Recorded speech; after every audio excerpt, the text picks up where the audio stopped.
Welcome to the Home Care Strategy Lab. I'm your host, Miriam Allred. I hope everyone is having a great week. It's great to be back in the lab. Today I'm joined by Greg Bean, the Vice President of Revenue Cycle Management at Axis Care. Greg, I think you know more about VA billing than anyone else in the industry. You might have to prove me wrong on that, but I am excited to pick your brain on all things VA billing. It's such a hot topic, and you're an expert when it comes to this lane. And so we're going to dive in and talk about ways to streamline VA billing and also increase those VA billable hours. So before we jump into the topic, talk to us about your background. I know you've been on a lot of stages. A lot of people know you and have heard you speak. So share maybe the things that people love to hear most about you and your background, and then also sprinkle in maybe a couple of personal things that people don't know about you. Well, thanks for having me first and foremost.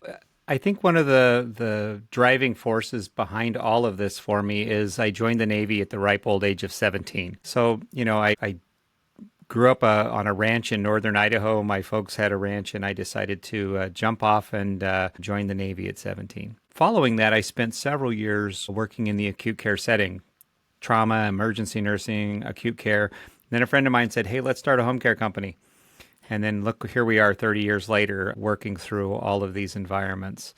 I think one of the driving forces behind all of this for me and what makes it a huge piece for me is I look back at my grandfather, and both of his brothers were in the first European conflict. In fact, captured and was a prisoner of war in Stalag 13.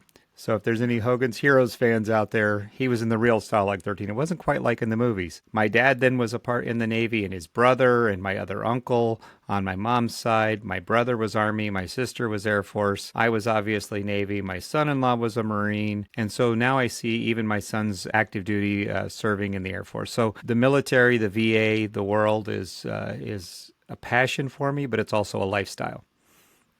Wow. And like you just said, you've been in and around the military and home care for 30 years. I don't know that we need to go that far back, but I want to preface this conversation with the changes you've seen in the VA, maybe the last 10 years in home care. A lot has happened just in the last, 10 years. Can you just share from your perspective some of the changes that have happened when it comes to the VA and home care over the last maybe decade or so? Yeah, I think one of the big things in home care from my own personal thought process around what's changed, what hasn't changed, what's better, worse, and so on, is in the home care space, so many people aren't aware that they have a benefit. And it isn't something that the VA puts out there. They say, hey, guys, that you can be getting services, or girls, you can be getting service, men, women, whatever it might be. It's not something that's published by the VA. It's not pushed by the VA. And when we look at the total number of veterans in the United States with over 20 million, and we think about the fact that in today's world, only 175,000 veterans are getting home care. So when you think about that, less than 1% of our veteran population is getting care. It really becomes a paramount objective and an expectation of home care companies to actually go out and educate veterans and then help them to get services. So one of the things that I've seen is there's been a massive push the past few years for home care. 10 years ago, the VA didn't pay well. It wasn't a great service. It was a great service to the veterans, but it wasn't a great service for home care companies. So the pay was low, the issues were problems, and so on. And so they had waiting lists of veterans to get care from home care companies. Now home care companies are observing this not only as a need in their community with their veteran population, but also as an opportunity to grow their business. So now we see agencies actually standing in line to provide care for the veterans. So it's come full circle from veterans not having enough service to people standing in line saying we need to go out and educate people so they can actually receive benefits and care. Why do you think the VA isn't more public and vocal about the benefit? Is it something political? Is it just like a lack of a marketing function? Why aren't they more vocal? No, I think it's genuinely budget related. I hate to say that. I hate to go down that path, but the reality is that it's never been a law or a requirement that they provide this benefit back to our veterans. So each VA regional medical center has had their own idea of how much of this care they wanted to support. So you'd have one hospital saying they'll give a veteran 4 hours a week of care, and others saying they're going to give them 40 hours a week, depending upon what they've individualized their budgets and created in from a budgetary standpoint. So it's been budgetary.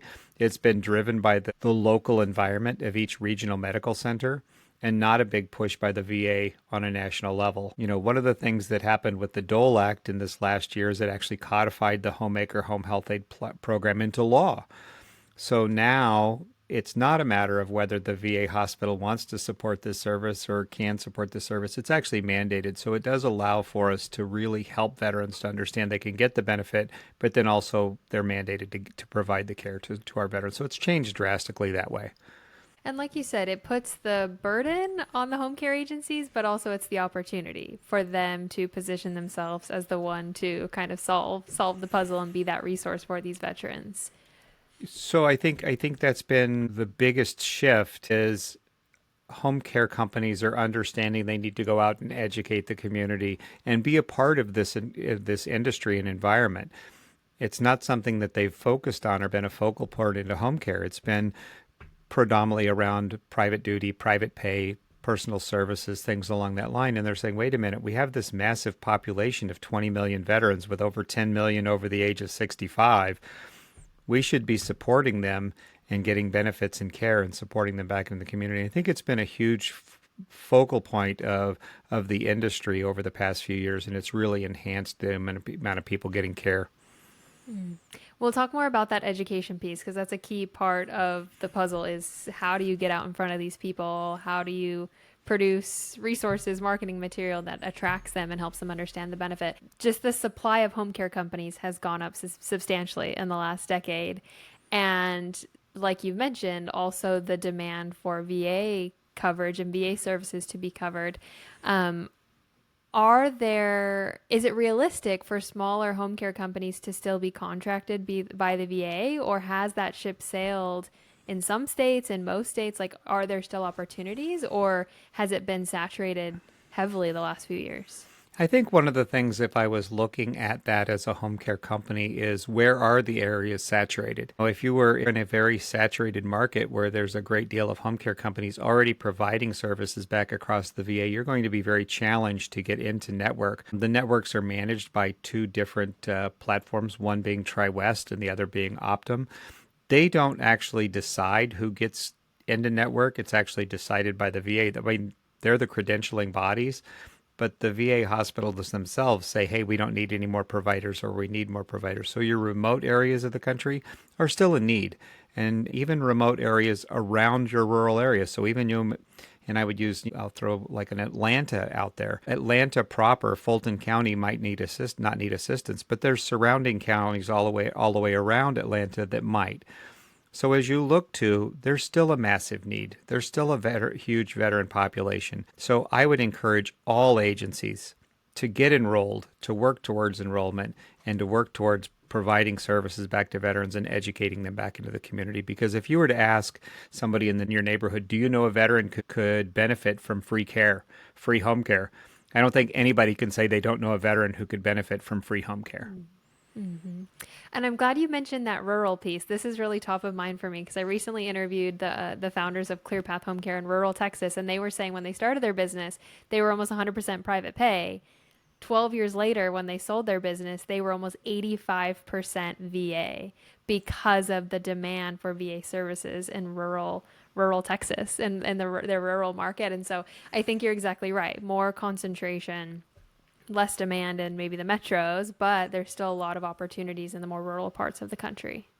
Well, and if you start looking at the number of veterans and where they retire and where they spend their lives and where they are as we scatter across the country, you may not see as large of a veteran retirement in inner city Los Angeles or inner city Atlanta, as you might see in some of the surrounding areas where you see people retiring retirement age as they move into the more rural areas and communities to allow for themselves for retirement purposes. I think it's a big piece of what we do in this country is we try to sprawl and spread out a little bit as we retire. Yeah, that makes a lot of sense. Okay, let's jump in. We're going to talk about kind of 5 areas here that are important for streamlining and scaling your VA hours. I'm just going to recap them quickly and then we'll jump into each of them. So, the first thing we're going to talk about is assessments, the actual care side, and then we're going to talk about care plans. Then we're going to talk about that education piece, educating the veterans, their families, even the caregivers. And then we'll spend most of our time about managing authorizations. Everyone that thinks about VA has the headache and the due diligence to manage those authorizations. And then we'll talk about just monitoring the continuous improvement and scaling up those VA hours and being able to drive outcomes long term. So let's start with the assessment piece. So the care essentially comes down to how you structure that assessment and the care plan and making sure everything is basically perfect so that the billing and the authorization, everything can flow from there. So, but what is the general criteria for a comprehensive assessment when it comes to a VA client, and how does that impact the billing? Yeah, and so one of the things that I would say is so incredibly important about your assessment and your comprehensive assessment is it's going to dictate and actually work with every single thing we're going to talk about today. So it doesn't matter if we're talking about care planning, if we're talking about education, if we're talking about authorization management, every single piece of that ties into the assessment of the client. So what happens every single VA across the country? I know we have different state regulatory pieces and so on and so forth, but there's not a difference in state assessment for the VA. It's the same assessment. And that assessment goes through criteria around activities of daily living. Is the veteran able to dress themselves? Is the veteran able to feed themselves? Are they able to get to and from a bath or a shower? We want to make sure that as we're doing a comprehensive assessment, we're going step by step through the 15 different criteria that are created by the VA to make sure that we match that up with the client's need. So what the VA does is it takes this assessment, it takes all of these different criteria, and it scores each section of it. At the end of that, it gives them a comprehensive score, and that's how they dictate what they're going to be doing for their service authorization codes. Oh, they need this much care, they need these levels of care. Then it dictates how many hours of care they get per week and what their service being provided is. So that assessment ties everything back to how many hours they get, the level of care they get, whether they're authorized for care at all. So understanding that when you're walking through the steps and doing your assessment is global. It's not state specific, it's entirely across the VA and VA specific. When you put it like that, it sounds very black and white, but there are pitfalls. There are maybe room for human error. Where are the mistakes made? If it sounds so black and white and anyone can do it, where are the mistakes being made by some of these home care companies when it comes to the assessment piece? Well, I think there's two pieces that are in error. One is the veteran themselves. And the challenge becomes the veteran says, I don't need help with that. So, every veteran that I've ever met, including myself, thinks we're too proud to get help. So, I always use the example that the veteran has fallen, they're laying on the bathroom floor, and they're on their cell phone, and they're saying, do you get to the bathroom by yourself? They're like, I don't need any help. In the meantime, they're stuck on the floor in their bathroom waiting for somebody to come pick them up because they're not going to tell you they need assistance. When you go in to assess them and you're having a conversation and they're having a conversation with this veteran, they're saying, do you need help getting dressed? And the veteran says, no, I don't need help getting dressed. In the meantime, their husband or their wife or their neighbor, their son, their daughter, whatever it might be, is coming over every day and getting them dressed. Their need isn't that they don't need help getting dressed. It's that they don't necessarily want an outsider to help them getting dressed. So as we're doing our assessments and we're having this conversation with our veteran, we want to dig a little deeper into, do you need help getting dressed? How do you actually get your socks on? How do you when you get to the shower? Are you using a walker? Are you using a wheelchair? Are you using a shower chair? Do you need help with feeding or eating? And they're like, no, I don't need any help. No, when you put a plate in front of them and a fork, they can eat. But they can't get to the kitchen. They can't prepare a meal. They can't go grocery shopping to get their groceries. But they can eat by themselves. They don't need help eating. So understanding that, diving into and being thorough in each one of those and making sure the family's aware when those questions are being asked, not just of you, but of the VA, that you're 100% honest. We never want to pad it or create fraud or lie or any of those things. We want to be 100% honest, but honesty is so important and it's hard to bring out sometimes from our clients. You're speaking from experience here. And you're mentioning what to do in that situation, but how can owners, operators, the people out in the field actually conducting the assessment break down those barriers? Because like you said, it's kind of a pride thing, and this happens with all clients, not just VA clients, but any other advice about how to break down those walls and those, kind of vulnerable moments with these clients? Yeah, I think the real key here is how do I create a relationship with that client? And do I sit down with them and do I listen? And I think the key here is listening to the veteran, listening to their story, listening to their input, listening to what's going on, and then genuinely educating and explaining to that person why you're doing what you're doing. I'm doing this because I want you to get this level of care. I'm doing this because I want you to understand. I'm doing this because if you don't need help today, what if you need it tomorrow? What happens if your wife can't be there? What happens if your husband can't be there? What happens if your neighbor doesn't come over to help you? On that day, what do you do? And sometimes you have to get through to them to that. I've actually had clients tell me, I don't do anything. I don't get out of bed if they don't come help me. Yeah. I want to send Susie, the most amazing caregiver in the whole wide world, who is always going to show up and always going to be here, and take a little bit of that burden off of yourself and your family and in your life. If I can help you with a little bit of that, all of those people helping you are heroes. Let's give them some help as well. So I think that's really getting that through to the veteran to understand that you're not just always about them. Sometimes it's about the people that are helping them that need that assistance as well.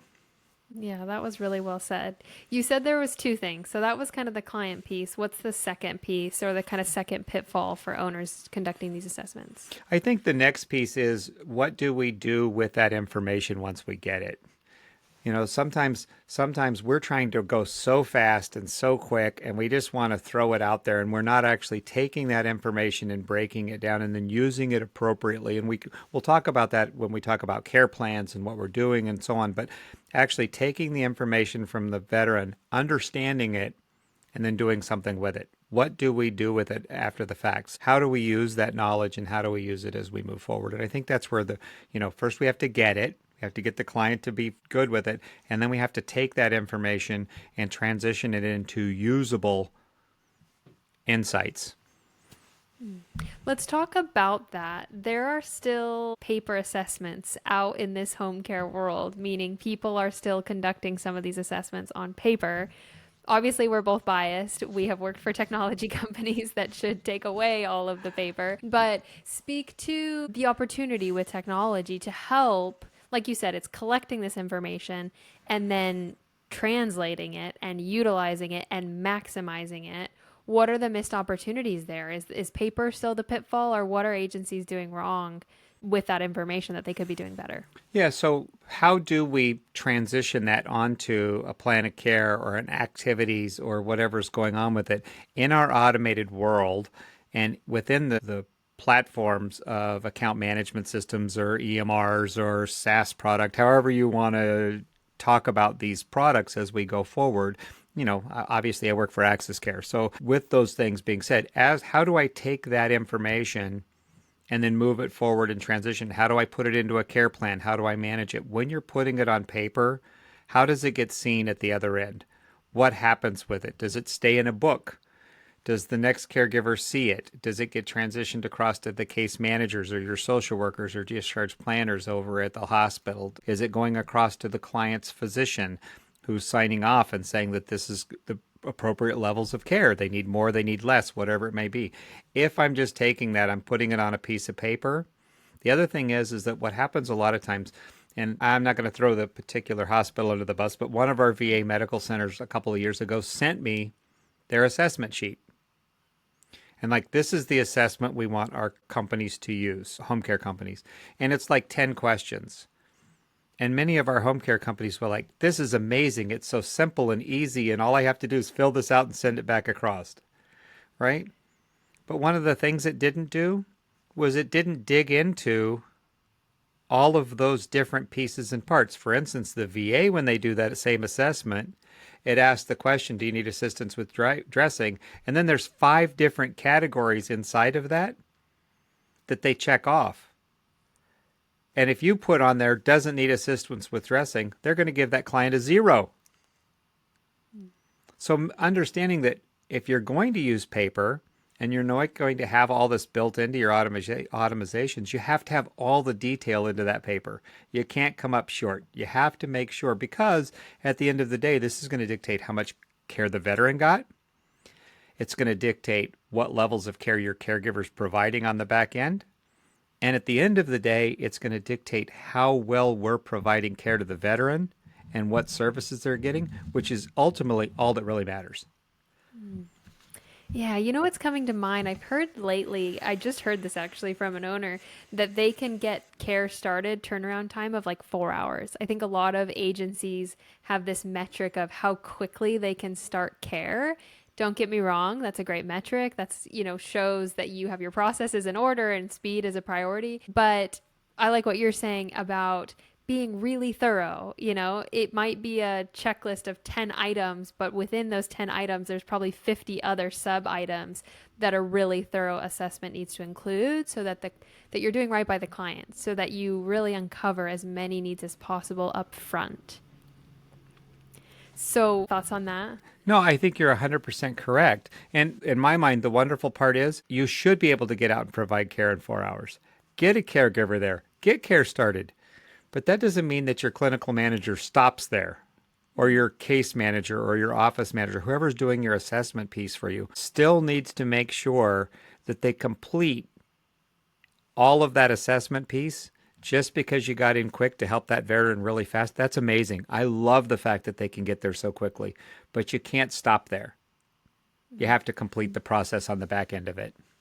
Yeah, really well said. I think that's a great kind of like paradigm shift is, yes, get someone out there, get care started, but don't cut corners on analyzing all of the needs and really doing all of that legwork up front to make sure that long term the care is at the level that it needs to be. The other word that comes to mind is like bidirectional. So we talk about this assessment, we talk about gathering that information, but all of this information on a client needs to be bidirectional, because the assessment is kind of the first artifact at the start of care, but it comes back into play at the reassessment. And as the care evolves, you kind of come back to that document. So all of this information needs to be bidirectional, because really it all comes full circle as the care and the client needs evolve. Let's talk about translating it into the care plan. How do agencies ensure that the care plan is now up to par after that assessment is done? So I think that needs to be strongly built into whatever you're using electronically to manage your system. Each one of those tasks or pieces or parts needs to transition directly across. So if you say needs assistance with dressing, inside of that, it needs to say specifically what they need assistance with. For the last, also, you said something to me earlier about what's changed in the last 10 years. In the last 10 years, we've done everything we can to simplify documentation for caregivers. So we try to make the care plan the simplest possible, where all they have to do is check off shower. But if all they check off is shower, then that scores them like they're a visit in a shower. And it doesn't talk about the fact that they had to have a walker to get to the bathroom, to use the shower chair, to have assistance, because each one of those things changes the level of their care within the grading system around an assessment.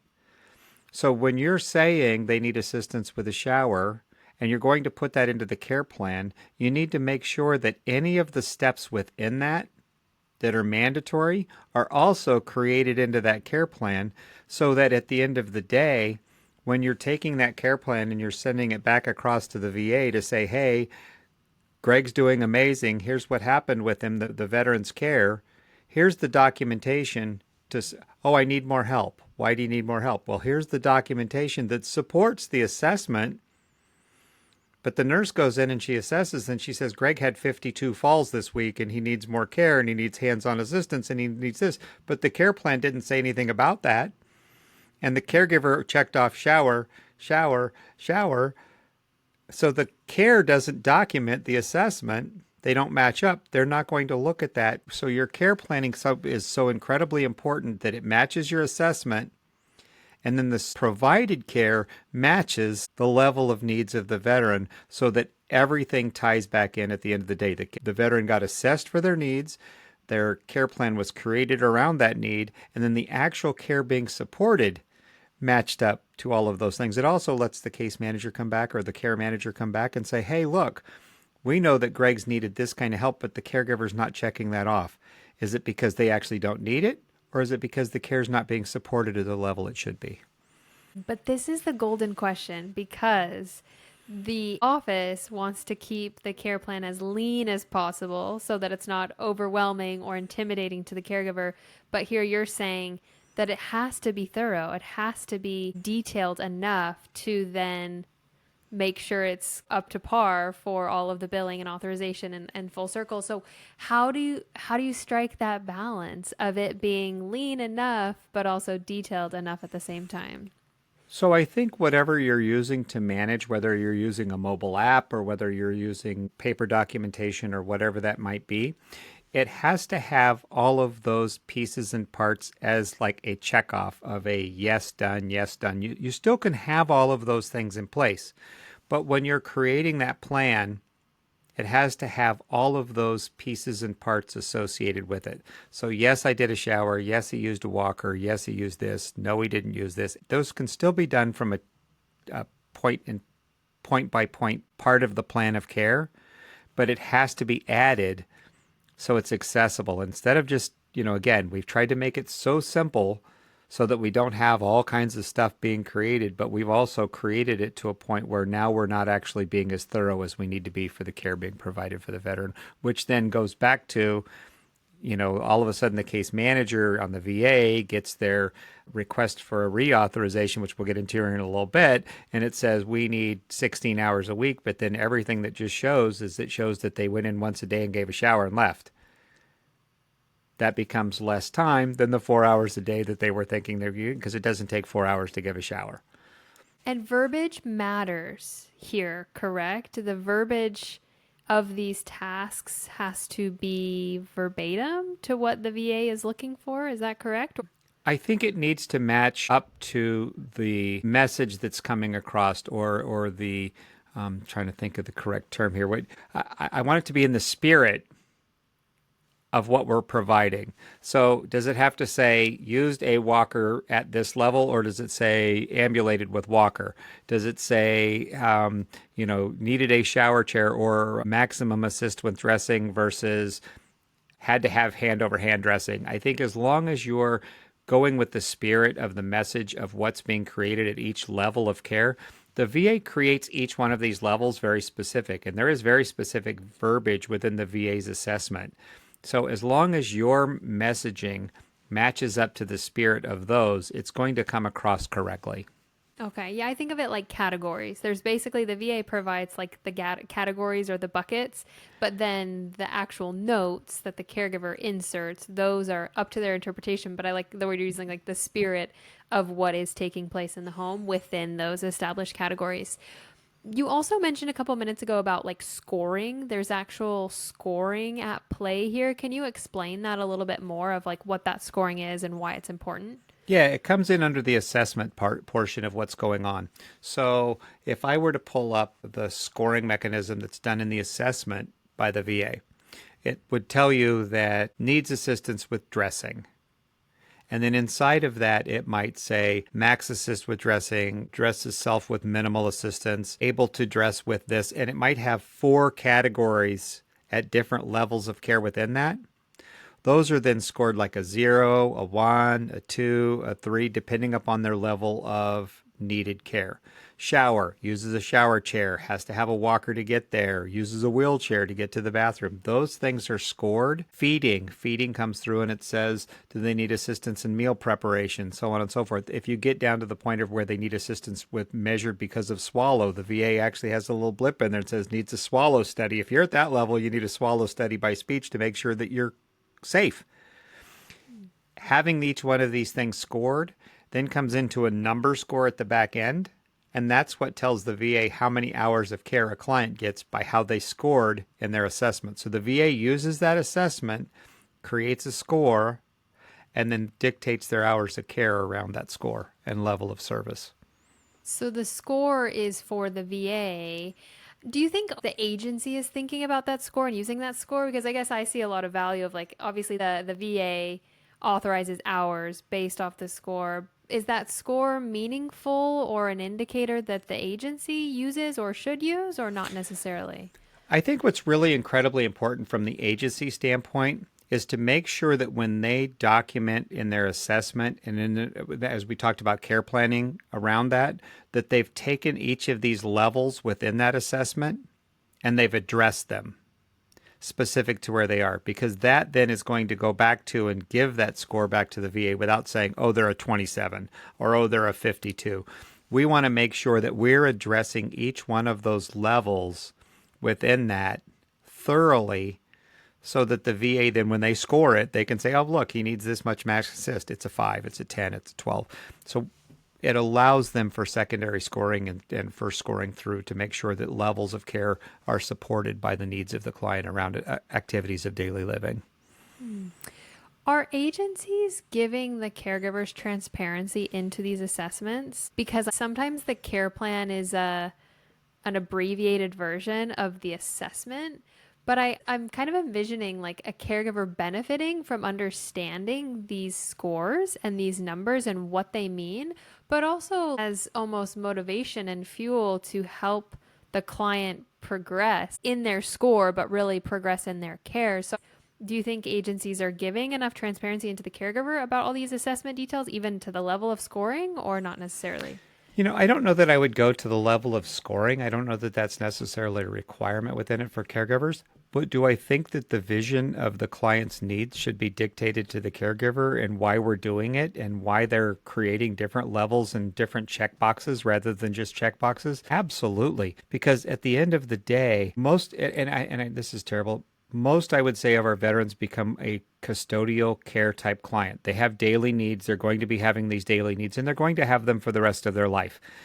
We do have clients that we take care of post-procedure that might have had surgery that are going to get better, and they're going to go on about their business, and they're not going to need care in a few months. But most of our clients fall under that realm of they're going to need this help for the rest of their life with assistance with activities of daily living. With that being said, making sure that we still show progression. Greg wasn't walking before, but now he's getting 16 hours a day, so he's walking.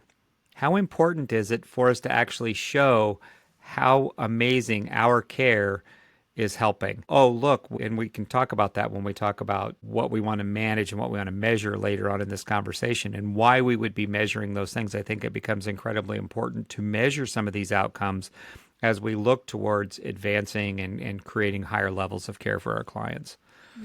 Yeah, we're definitely aligned on that. These caregivers know these clients better than almost anybody else, and they care about their well-being almost as much as anybody else. And so they want that progression. They want to see those numbers improved. And so you're right, maybe giving them the scores is too much, but just this concept of giving them a really comprehensive look and then also giving them a sense of where they are and then empowering the caregiver to help communicate and document that progress. And it's both like motivating and satisfying and helps the office understand and helps the VA understand, but just empowering the caregivers to understand the full picture here and understand where they're at and how they're progressing.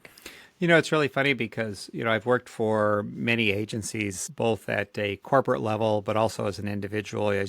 And one of the things, and I know agencies don't like to hear that a client goes from agency to agency or whatever it may be, because sometimes, they might not like an administrator, they might be upset about something, and so they go somewhere else. But if you ever watch how many times the caregiver follows that client, so the loyalty to the client is amazing. And the loyalty of the client to the caregiver is amazing. So we create relationships as agencies. In fact, that's one of the strengths of agencies, is creating relationships with our caregivers and our clients that are life lasting. So when we do that and we provide that level of care, if we're encouraging and tailoring their needs within that, we're going to create a stronger bond.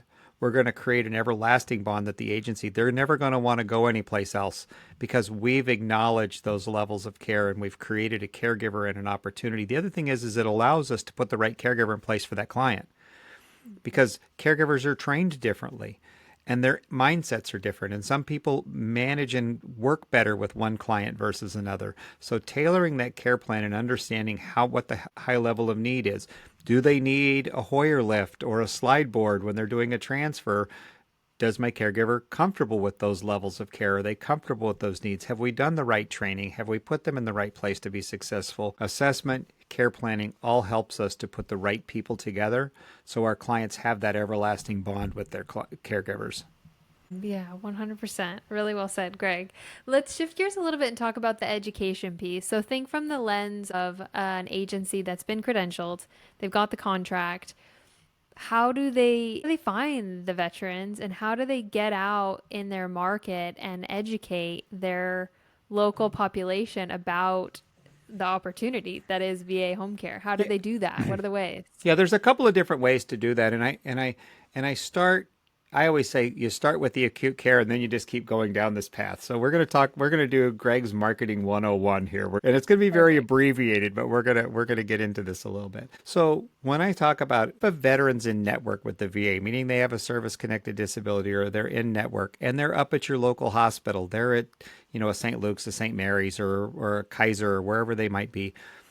The case managers and discharge planners at those hospitals have the ability to do what they call a peer-to-peer review and actually have a conversation with the VA and then send that veteran home with services and care. It's not a common practice. It's not something that they know how to do or do very well because it's not something they do all the time. And a lot of times they aren't even asking if they're an in-network veteran or if they have a service-connected disability or if they even know these things.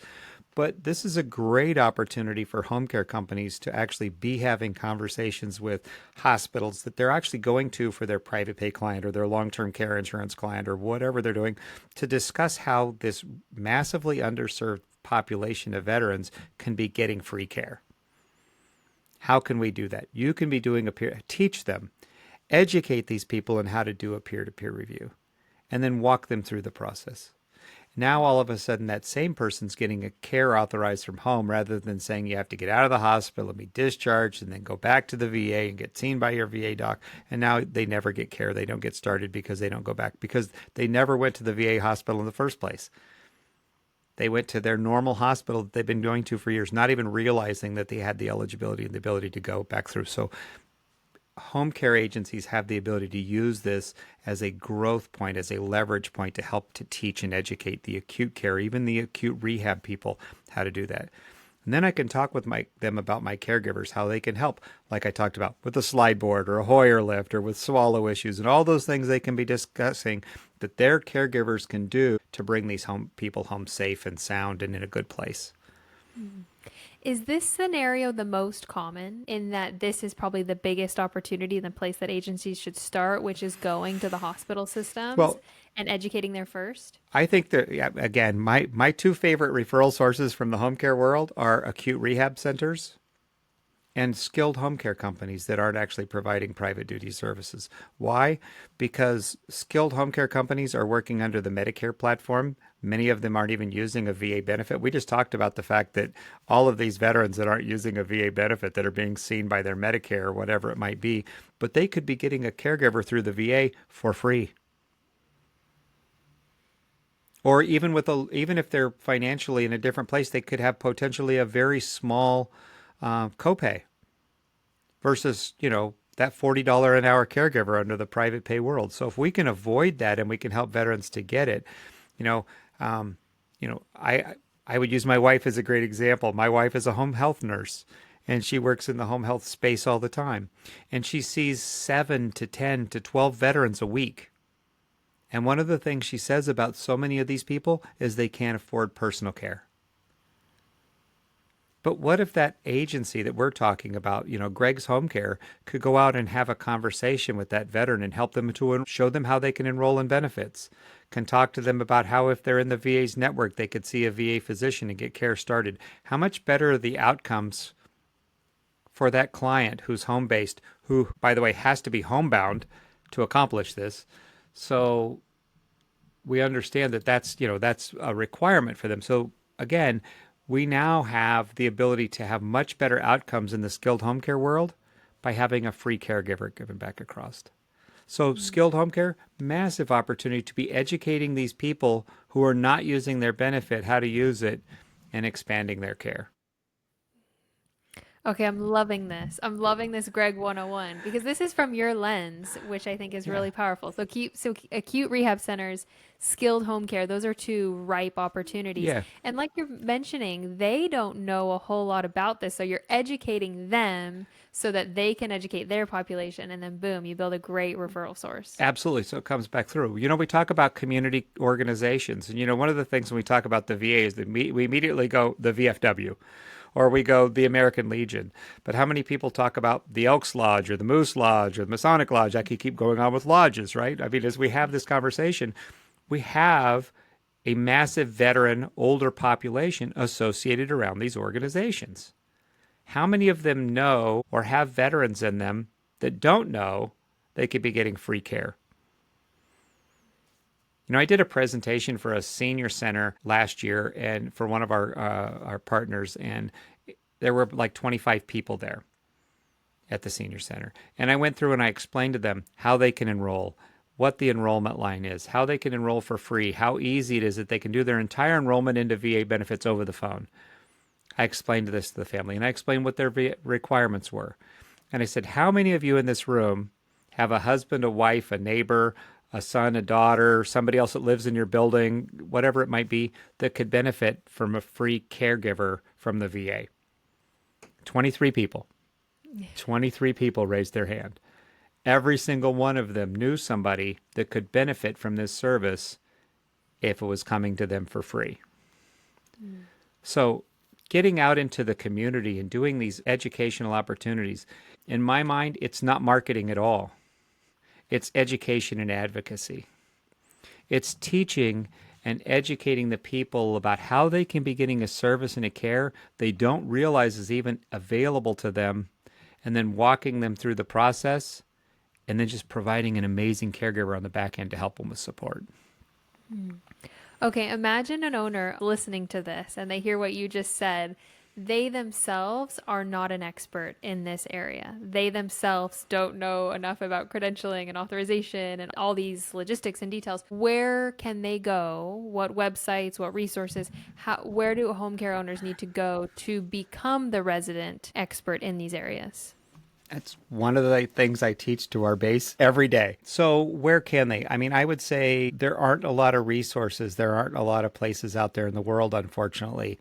I do some training and education. I would say later this month, I'm actually doing a webinar specific to families and organizations of how to do enrollment and how to get those things in place. I think there are some opportunities and would gladly share that with folks if they're interested in learning how to teach people how to get services and care. I think it's incredibly important as we advocate to get more people involved in the system that we share that information as we go forward. Because I'm sure everyone that hears this saying you went to a facility on someone else's behalf a year ago, I think everyone here is like, wait, I need Greg sitting by me to go out and have this presentation with the referrals in their own local market, because it's a lot of information and there's a lot of regs and there's a lot to it. And so I think owners that have been doing this for a long time, like they've figured it out and they've learned the hard way and kind of done their own research. But you're right, there's not a lot of information out there, and that's why we're on this podcast and that's why we're talking about it. But I think to go out and actually do it is another thing. But I'm glad that you, Access Care, other partners in this industry are putting out more information to help owners feel confident, become their own resident expert in their home care business to be able to go out and do this. And I think the key here is I can't tell you how many times I've had nurses. Being a nurse myself for the past, I took my boards in 85, so we don't want to date ourselves too much, but I've been a nurse for a really long time. But I have nurses tell me all the time I'm not a marketer. And I say, you must be a very crummy nurse. That's not usually how I say it, but I'm going to say crummy nurse. And they get offended. And I'm like, well, if you're providing really crummy care, and they're like, I'm the best nurse in the whole wide world. I said, then you're the best marketer in the whole wide world. So you're advocating for care and you're advocating for service. And I think for owners to understand that this isn't about going out and marketing. It isn't going out and selling anything.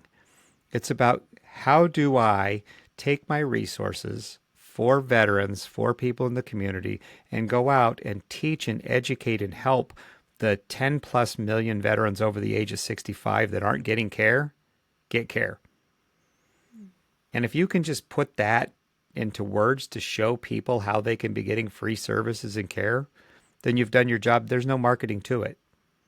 I think that's a great opportunity here, just thinking out loud that a lot of times the marketer, the business development rep, is out there giving these presentations to referral partners, but bring the nurse with you. Bring the nurses are busy, granted, but bring the nurse out there with you to explain that assessment process, to explain the customized care planning process so that those partners, those people in the meeting can get a sense of the actual process that takes place from the nurse's perspective. Another presentation that was done last year was with a home care company in a building, having a conversation, large group of people. One of the people that got up and spoke and had a conversation following Greg. Now, Greg thought he was amazing until Susie, the most amazing caregiver in the whole wide world, stood up and talked about why she took care of Joe and everything she did for Joe and why she loved Joe. And guess who else spoke? Joe. About how amazing Susie was and how she provided care and why she provided care and how good the service was and everything about it. So let me just tell you, they signed a huge number of clients from this opportunity because it wasn't Greg's presentation on how you can enroll, which I like to think that I was pretty important in all those pieces. But the bottom line was, you know who people were like tuned into? Susie, the most amazing caregiver, and Joe, the veteran, who was getting care from Susie and why and how. Those are impactful. Use them. Incorporate your clients and your caregivers back into being proactive and managing those pieces. Love that so much. Get the caregivers in these rooms, in these conversations, in these settings. Get a VA client in that room to share their personal experience. What is more impactful and would resonate more than that? Having the client and the caregiver in that room to share their personal experience. I hope everyone listening to this tries that. Of course, it takes coordination and logistics, and it might be easier said than done, but the outcome, like you just said, can result in more referrals, more opportunities to help more VA clients. One of the things I throw out there for tidbits and pieces when we're talking about marketing and marketing opportunities and sales, I ask companies over and over and over again, how many of you on your homepage or on your Facebook page or wherever it might be have a message from our veterans? How many of you weekly or monthly or whatever it might be?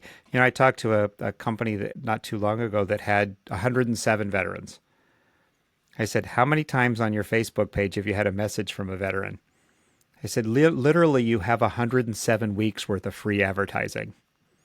Go out and talk to them. Do 15 seconds on why it's amazing and what they get.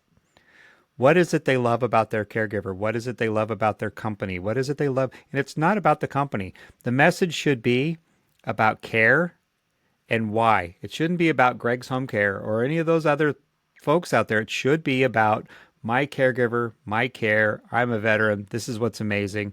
And they should have a weekly message, what they should do, how they should do it. Veterans are willing to share positive back to other veterans. And if they think they're giving it to other veterans, they're more than happy typically to jump in and give a message to help other vets. It's a closer network that way. Yeah, and think back to what we talked about at the beginning of the conversation of in that assessment, sometimes they have their guard up, sometimes they have those walls up. But these people are unique and special, and their stories and their experiences are so special. And so they want to hear from other veterans. They want to hear from other people like them and their experience because they can relate and they can empathize and they can see it from someone else's lens similar to theirs. So I think that's great advice. A lot of great insights, Greg. I didn't know we were getting a marketing lesson today, but I'm glad we threw this in here. Time is flying. I really want to get to the authorization piece. This is maybe the boring, mundane part, but this is the reality that home care agencies are up against when it comes to managing authorizations. The question I want to ask and start with though is underutilized hours. So we talked about the scoring. We talked about a client is allotted so many hours. Sometimes we see and hear that hours are underutilized. They're not maximizing all these hours. Why is that happening? I think it goes back to a piece of educating the veteran as to, the old adage, you use it or you lose it. But if the client doesn't need the hours, I don't think they should have them. So I'm kind of the advocacy that there are tens of thousands of veterans who need the hours, who aren't being given them and aren't being underutilized. They're actually using all they have and they don't have enough. Versus the veteran that's saying, I don't want them to come and I don't need them to come. I think the key here being is educating them as to why they're getting them, what the assistance is for, and how they're getting it. And if they really need it, they need to use it. If they don't need it, then I'm moving on. I'm actually passing back across to my case management team that they're not using them because they don't need them. And they really should be only using hours that they need. There's too many out there with needs that aren't getting them met versus the ones that aren't. I don't see a lot of underutilization that way. I think it gets more not having enough hours than it is actually underutilization of time.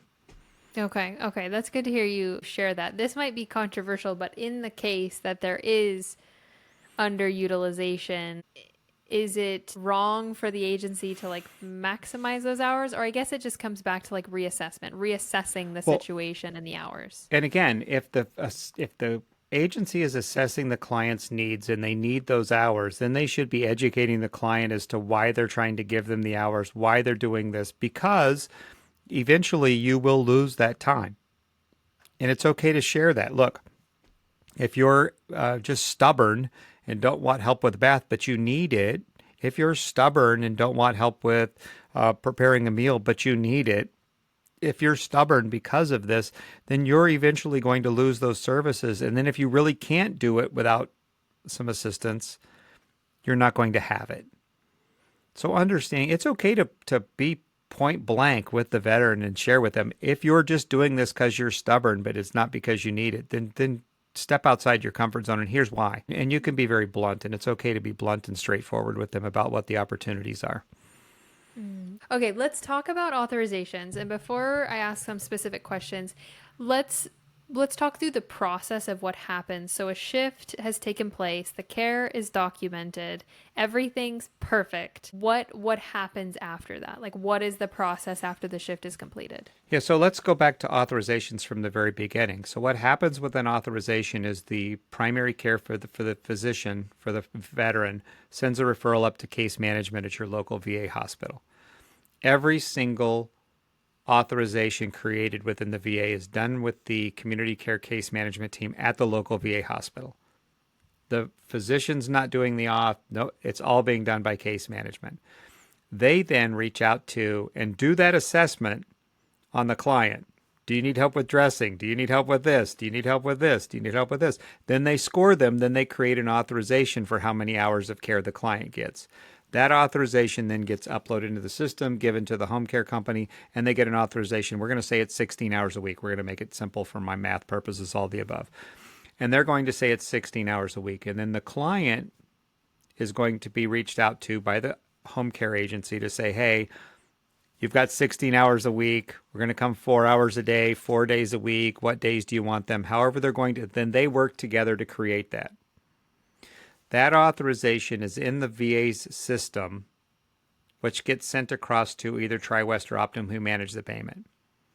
So the caregiver provides the care. They provide 4 hours a day. They do 16 hours a week. That bill then gets sent to either Optum and or TriWest. That it says there's 16 hours of care. As long as they don't do over 16 hours of care, they're going to submit that bill. They get paid. It's quite simple. The problem becomes if they overdo their hours, they're going to get denied. And when they deny it, they don't deny the 15 minutes over, they deny that claim. So managing that number becomes incredibly important. That's why your automated systems, that's why your account management systems have the ability to set limits that you can't go over certain dates and times. The other thing is that the VA does their entire cycle Sunday to Saturday for their billing week. So you have to realize that if you start your day on Monday, it doesn't go through to Sunday because Sunday wraps into the next week. And if you just happen to run into that extra day being a Sunday, all of a sudden now you've done 20 hours for the week because it was part of that billing week for the VA, which is always Sunday to Saturday. So understand that's how you can manage your authorizations from that standpoint, making sure that your work week, your client scheduling week matches up to the VA's billing week and that the hours match up. Now, the real key to authorizations for me is making sure that you go back to that really thorough, comprehensive assessment. Because when I got that authorization for 16 hours a week, but when my nurse went out and did the assessment, Greg's bedbound.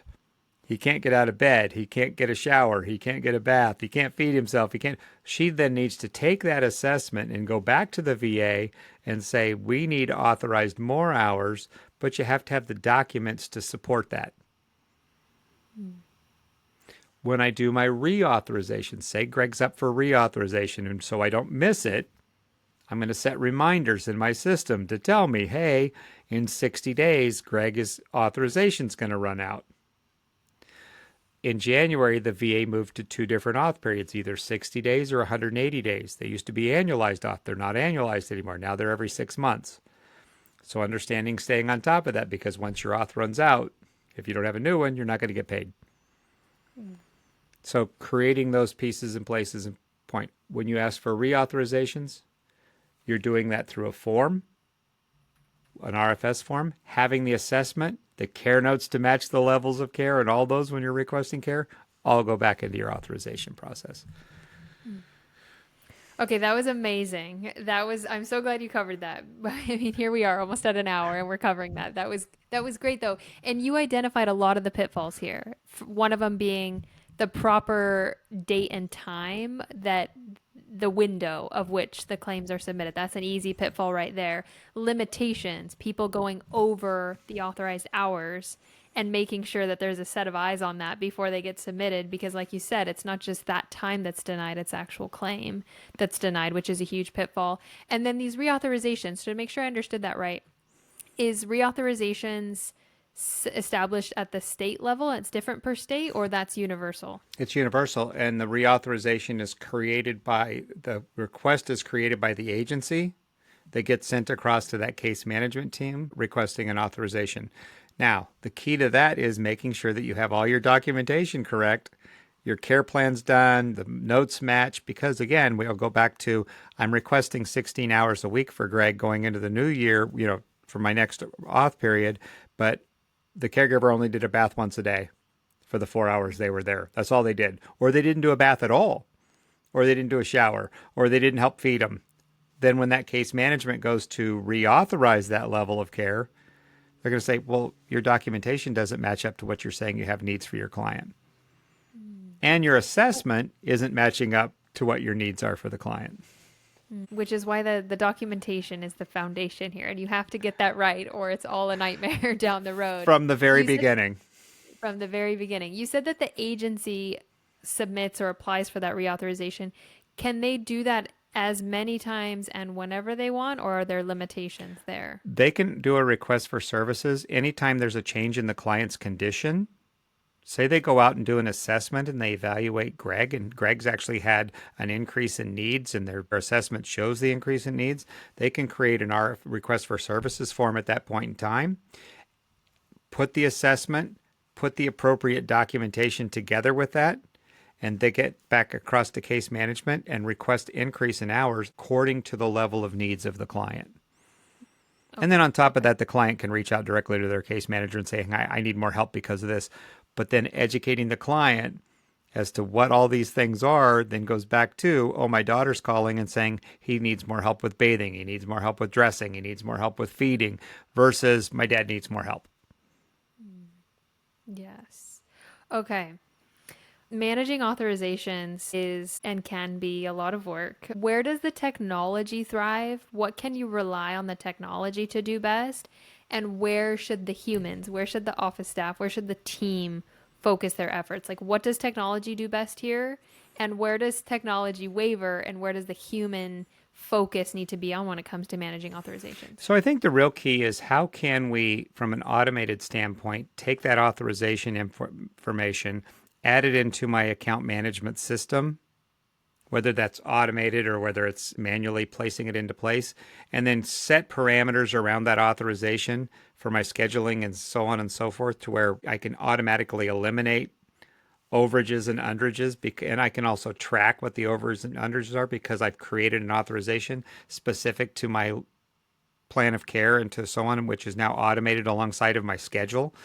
So if I'm doing it with pen and paper, it's hard to manage 16 hours to 16 hours. But if I'm doing it in a SaaS product where it says I've done 16 hours and I can't go over, and the scheduler, who we're all human, goes in to say, I want to give Greg 4 more hours. It's like, oops, I can't because I've used them all.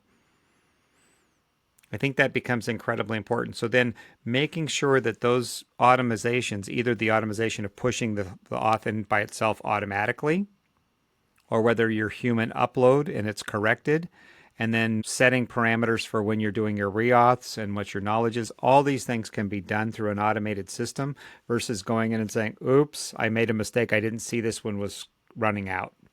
Mm-hmm. You have to set those parameters in place so you know you're checking. And if you're doing it manually, you have to have, something in your brain, something on your calendar, something in your Outlook. Some place has got to tell you, I have to go check these auths, or it has to be created into your platform to where it automates that.